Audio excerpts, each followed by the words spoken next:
இன்றைய பாசுரம் 17வது பாசுரம்.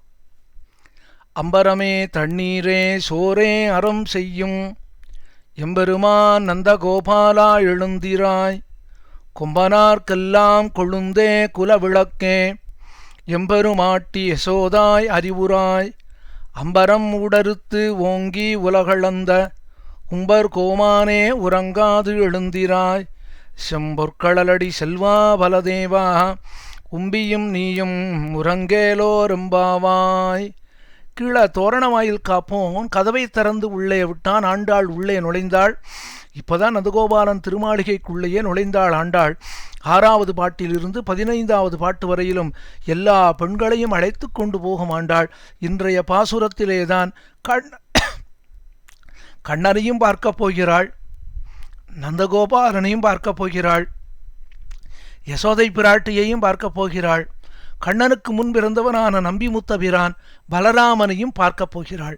இப்பொழுது உள்ளே நுழைந்தாள். வீட்டினுடைய முதல் கட்டிலே நந்தகோபாலன் உறங்கிக் கொண்டிருந்தான்.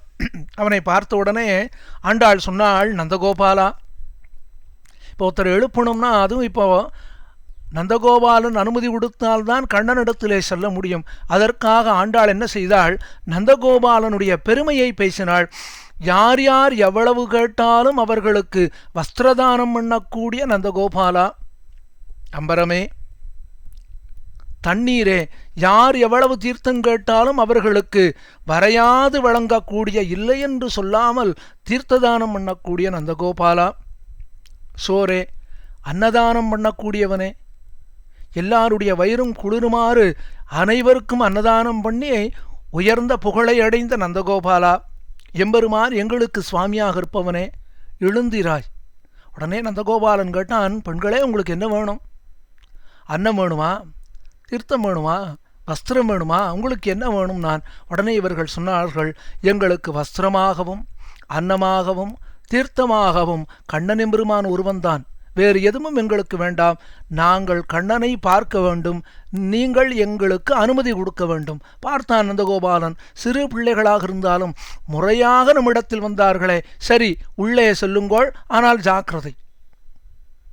நந்தகோபாலனை தாண்டினாள்.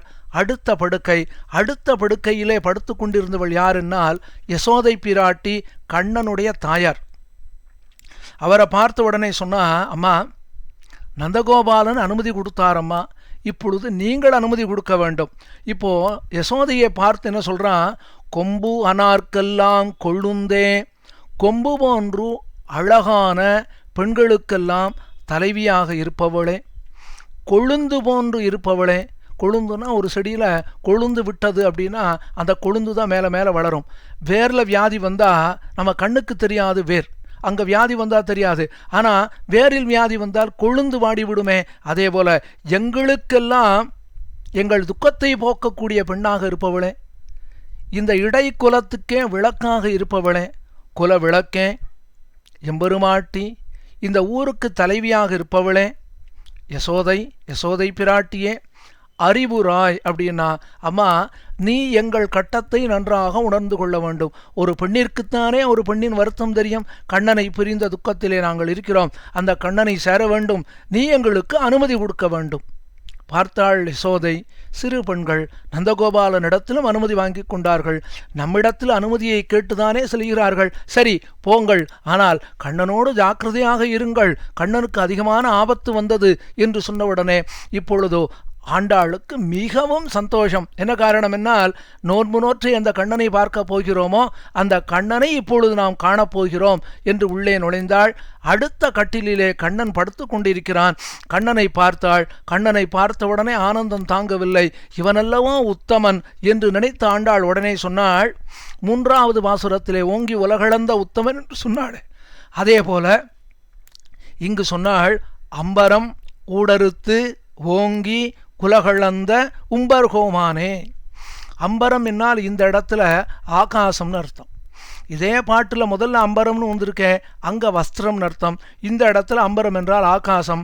அம்பரம் ஊடறுத்து ஓங்கி உலகளந்த உம்பர்கோமான் எம்பெருமானே, மகாபலி இடத்திலே சிறுவனாக சென்று 3 அடி மண் வாங்கி இந்த 3 லோகங்களையும் அளந்து கொண்ட திருவிக்கிரமனான எம்பெருமானே, உம்பர்கோமானே, தேவர்களுக்கு ஒரு ஆபத்து என்றால் அது தனக்கு வந்த ஆபத்து என்று நினைத்து கொண்டு காரியம் பண்ணக்கூடியவனே, தேவர்களுக்கு தலைவனாக விளங்கக்கூடியவனே, அம்பரம் ஊடறுத்து ஓங்கி உலகத்தை அளந்தவனே, உலகத்தை அளந்ததாலே எல்லாருடைய தலைகளிலும் உன்னுடைய திருவடியை வைத்தவனே, எங்களுக்கு நீ ஒன்றும் பண்ண வேண்டாம்,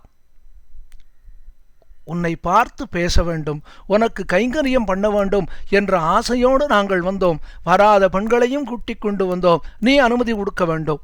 அப்போதான் கண்ணன் நினைச்சானாம், பார்த்தானாம் இவர்களை. தகப்பனார் அனுமதி கொடுத்தாரோ? ஓ, நந்தகோபாலன் அனுமதி கொடுத்தான். நம்முடைய தாயார் அனுமதி கொடுத்தாளோ?